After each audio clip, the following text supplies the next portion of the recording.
பிரியங்கா, இது எங்க குடும்ப சொத்து.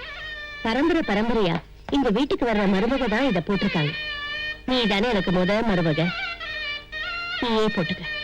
இந்த பாரம்மா, அது சாதாரண மாலை இல்ல, சகல அம்சங்களும் நிறைஞ்ச பரம்பரை சொத்து. சொல்ல போனா அத போட்டுக்கிறதுக்கே ஒரு தகுதி வேணும். அதானே சுசிலா, இந்த மருமகளுக்கே போட்டுட்டியே, வரப்போற இன்னொரு மருமகளுக்கு வேண்டாமா?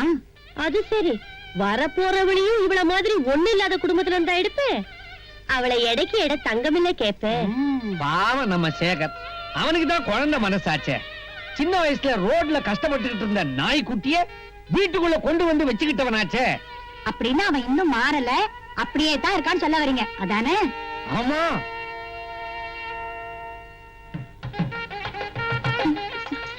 இந்த பொட்டு வச்சா திருஷ்டி வராதுன்னு பெரியவங்க சொல்லுவாங்க. நீ யாரு? நான் கங்கா, இந்த வீட்டு வேலைக்காரி. ஓஹோ.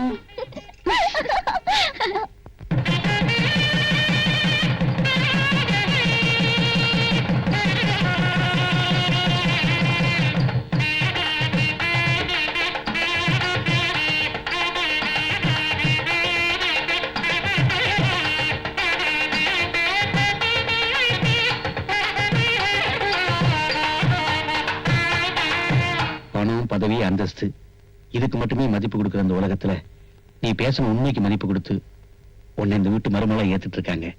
உண்மையிலேயே அவங்களுக்கு பெரிய மனசுமா. அந்த உண்மைக்கு என்னைக்கு பங்கம் வராம நீ பாத்துக்கணுமா. உனக்கு நிறைய செய்யணும்னு எங்களுக்கு ஆசை, ஆனா வசதி இல்லை. நீ தினமும் பூஜை பண்ற மகாலட்சுமி இங்கேயும் உனக்கு துணையா இருப்பா.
நீ போய் பிரியங்கா கவனிச்சு, நான் வேணா பாத்துக்கிறேன்.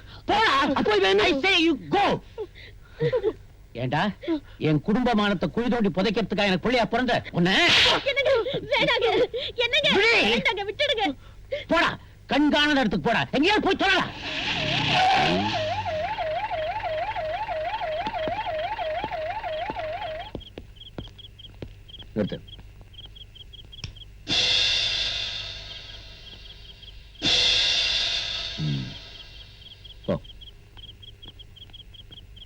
இன்ஸ்பெக்டர், திரும்ப திரும்ப சொல்றேன், கங்கா இந்த வீட்டுல திருடு போது மாட்டிக்கிட்டா, அதனால ஒரு வாரம் வேலைக்கு வரல. அவ நடத்த சரியில்லைன்னு நாங்க அப்பவே அவளை வேலையை விட்டு நிறுத்திட்டோம். ரொம்ப நல்லா இருக்கு. வினோத் ஊர்லயே இல்ல, அந்த சம்பவம் இந்த வீட்டுல நடக்கவே இல்ல. இத நாங்க நம்பணும் இல்ல. பாதிக்கப்பட்ட பொண்ணு கங்கா தன்னோட ஸ்டேட்மெண்ட்ல அந்த சம்பவம் இந்த வீட்டுல நடந்ததாகவும் அத உங்க வீட்டு மருமக பிரியங்கா நேர்ல பார்த்ததாகவும் சொல்லிருக்கா. இந்த வீட்டுல நடந்த கற்பழிப்பை மறைக்க பாக்குறீங்களா? இன்ஸ்பெக்டர், வார்த்தையை கொஞ்சம் அளந்து பேசுங்க. மிஸ்டர் சேகர், இந்த வீட்டுல நடந்த கொடுமையை நேர்ல பார்த்த பிரியங்காவை நான் விசாரிக்கணும். I want to see her. Priyanka உடம்பு சரியில்லை, அவளை பார்க்க முடியாது. ஏன்? சம்பவத்தை நேர்ல பார்த்த அதிர்ச்சியில பாதிக்கப்பட்டிருக்காங்களா? அப்படி ஒரு சம்பவமே நடக்கல சொல்லிட்டு இருக்கோம், திரும்ப திரும்ப பொய் சொல்லி அது உண்மையாக பாக்குறீங்களா? சாட்சியை விசாரிக்க தடையா இருந்தீங்கன்னா சட்டத்து மூலமா உங்களுக்கு என்னால தண்டனை வாங்கி தர முடியும். இது சாதாரண கேஸ் இல்ல, cruel rape and attempt to murder. கோர்ட்ல நிரூபணமானா என்ன தண்டனை கிடைக்கும் உங்களுக்கே தெரியும். மரியாதையா பிரியங்காவை வர சொல்லுங்க. Inspector, mind your words.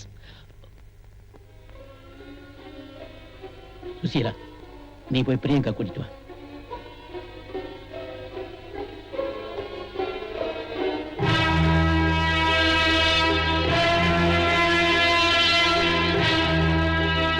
நடந்தது நடந்து போச்சு. அதுக்காக நாங்க எல்லாரும் ரொம்ப வருத்தப்படுறோம். இந்த விஷயத்தை நம்ம மறைச்சுதாம ஆகணும். ஏன்னா இது வினோதோட வாழ்க்கை பிரச்சனை. நம்ம குடும்பத்தோட மான மரியாதை எல்லாமே உன் கையில தான் இருக்கு. மிஸ்ஸஸ் பிரியங்கா, கங்கா தன்னோட ஸ்டேட்மெண்ட்ல அவளுக்கு நடந்த கொடுமையை நீங்க நேர்ல பார்த்ததாகவும் காப்பாத்த முயற்சி செஞ்சதாகவும் சொல்லியிருக்கா. அதுல யார் யார் சம்பந்தப்பட்டிருக்காங்கன்னு சொல்ல முடியுமா?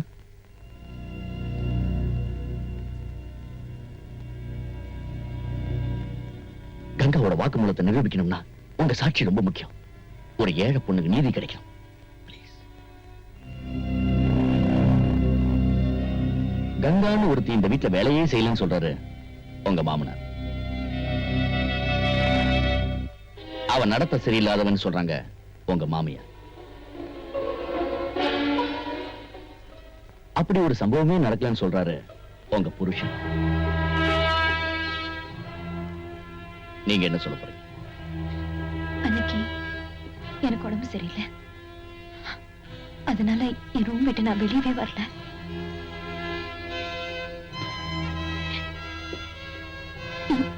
நீங்க சொல்ற எதையுமே நான் பார்க்கல. போய் நீங்களும் இவங்க கூட சேர்ந்துட்டு குற்றவாளியை காப்பாத்த முயற்சி பண்றீங்க. லுக்கே மேடம், இங்க நடந்தது ஒரு கொடுமையான கற்பழிப்பு. நீங்க சொல்றது கடவுளுக்கே பொறுக்காது. உயிருக்காக போராடிட்டு இருக்கிற கங்காவை மனசுல நினைச்சாவது உண்மையை சொல்லுங்க. Inspector, you are talking too much. பிரியங்காக்கு தான் எதுவுமே தெரியாது சொல்லிட்டு இருக்க. நீங்க தான் அதுக்கு மேல மேல கேட்டு go out please.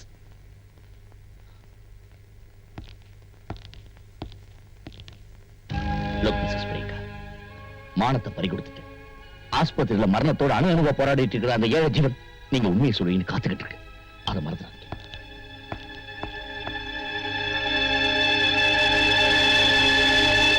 கங்காவை கொண்டு வந்து ஹாஸ்பிடல்ல வச்சுட்டா அதுவும் உங்க கடமை முடிஞ்சு போச்சா இன்ஸ்பெக்டர்? கிராமத்துல இருக்கிற அவ தாத்தாவுக்கு தகவலும் கொடுக்கல. அவளுக்கு சிகிச்சை நடக்குதா இல்லையான்னு பாக்குறதையும் விட்டுட்டீங்க. இது உங்களுக்கு நியாயமா? சபாஷ். உங்க கண்ணு முன்னாடி நடந்த கொடூரத்தையே மறைச்ச நீங்க நியாயத்தை பத்தி பேசுறீங்க இல்ல? அவ வாழ வேண்டிய பொண்ணு, தயவு செஞ்சு அவளை காப்பாத்துங்க. Please please relax madam. கங்காவோட ஊருக்கு ஒரு கான்ஸ்டபிள் கூட அனுப்பிச்சிருக்கேன். அவளை காப்பாத்துறது என் கையில மேடம். உங்களால தான் முடியும். நீங்க ஒண்ணு செஞ்ச போதும். அன்னைக்கு உங்க கண்ணால பார்த்தத இன்னைக்கு உங்க கையால எழுதி கொடுங்க. அந்த பொண்ணுக்கு எந்த ஆபத்து வராம நான் பாத்துக்கிறேன். உங்க வாக்குமூலத்துலதான் அந்த பொண்ணோட வாழ்க்கையே அடங்கியிருக்கு. ப்ளீஸ். நீங்க குற்றவாளி மட்டும் தான் தண்டிக்கணும். என் மாமனாருக்கும் மாமியாருக்கும் என் புருஷனுக்கும் எந்த விதமான தொந்தரவு வரக்கூடாது. நிச்சயமா வராது. நீங்க ஸ்டேட்மெண்ட் எழுதி கையெழுத்து போட்டு கொடுங்க. மத்த விஷயத்தை நான் பாத்துக்கிறேன். ஒருவேளை நாளைக்கு உங்க புருஷன் உங்களை கட்டாயப்படுத்தி நீங்க கொடுத்த வாக்குமூலத்தை வாபஸ் வாங்கிட்டீங்கன்னா? இல்ல, இனிமே நான் போய் சொல்ல மாட்டேன். அன்னைக்கு உண்மையை சொல்லி இருக்கணும். ஆனா கங்காவை ஒரு நல்ல ஆஸ்பத்திரியில சேர்க்கணும். அவளுக்கு ஒண்ணு ஆயிடக்கூடாது. கணேசன், இவங்க கிட்ட ஒரு ஸ்டேட்மெண்ட் எழுதி வாங்க ப்ளீஸ்.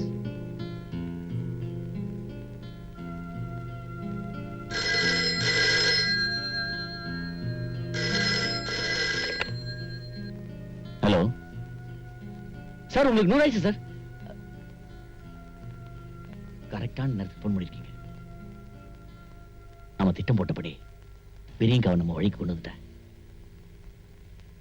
இப்போ வாக்குமூலம் கொடுத்துட்டு இருக்காங்க. அப்ப கேஸ் ரொம்ப ஸ்ட்ராங் ஆயிடுச்சு. குற்றவாளியோட அப்பா ஸ்ரீராம் 5 லட்சம் ரூபாய் தரேங்கிறாரு. கேஸ் ஒண்ணும் இல்லாம பண்ணுமா? என்ன பண்ணலாம்? அப்படியா? ஒரு நிமிஷம் சார். பிரியங்கா வாக்குமூலம் கொடுத்துட்டாளா? ஸ்ரீராம் 5 லட்சம் தராராம். ஸ்ரீராம் சொன்னதுக்கு மேல 5 லட்சம் நான் தரேன். கேஸ ஸ்ட்ராங் பண்ணுங்க. ரவி, இந்த கேஸ் வர வர ரொம்ப இன்ட்ரெஸ்டா போய்கிட்டு இருக்கு. நீ அவசரப்படாம பொறுமையா ஹேண்டில் பண்ணணும். சார், என்னோட ப்ரமோஷன். நான் ரிட்டையர்ட் ஆகிறப்ப நீ தான் ஐஜி. Thank you sir.